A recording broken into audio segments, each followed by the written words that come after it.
This story is about the struggle for civil rights in this country. It connects some major social and political happenings we have studied, we will study, and are increasingly impacting the historical record of the day.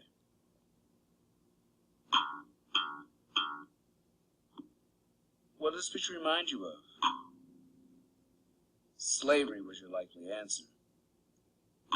Fact of the matter is, this snapshot comes from the era of Reconstruction.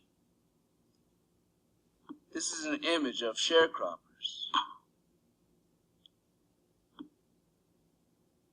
It is a moment in life from the 1890s and provides insight from approximately 35 years after the Civil War.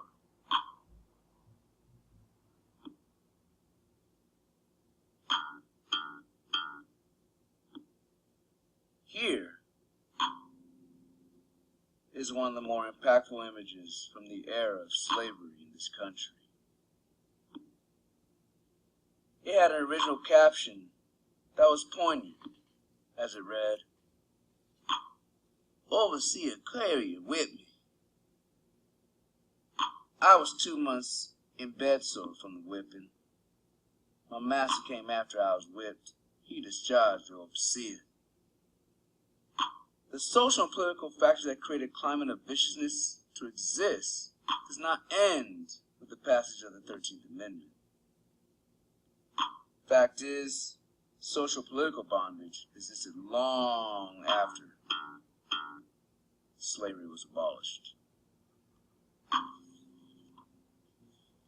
The Dred Scott case codified the social political framework for Reconstruction era civil rights issues.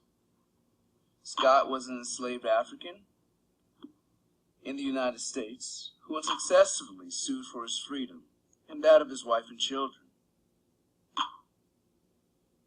The Dred Scott v. Sanford case of 1857, known as the Dred Scott decision,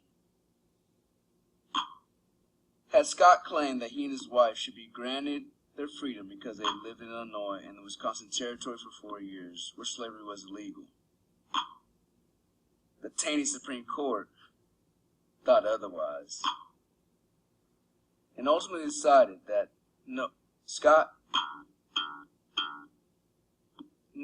other African person could claim citizenship in the United States, and therefore could not bring suit in federal court. This decision set the framework for disenfranchisement for African Americans, or in other words, inability to vote and be active members in society. This was further codified into law by the case of this man, Homer Plessy, a white man who happened to be 1/8 black, arrested because he challenged the Jim Crow laws that set up separate but equal facilities in the South. Although the 13th and 14th Amendments were important and existed at this time, this decision was rationalized to keep African Americans as second-class citizens. It wasn't until the decision of Brown versus Board of Education that in the 1950s that allows African Americans to start legally enjoying the protections of the 14th Amendment. It fundamentally changed our country and led me to have the opportunity to legally teach you. I am thankful for the opportunity to learn in the past. Why do you think true equality took so long politically?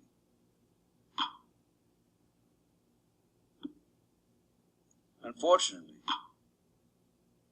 the issue of civil rights still exists today. We first the controversy surrounding the 14th Amendment today. The phenomenon that started over a century ago has unintended outcomes and consequences today. Having an understanding of the historical context of this term and some history behind it will lead to deeper comprehension of the modern political pulse of our country. History is a current event.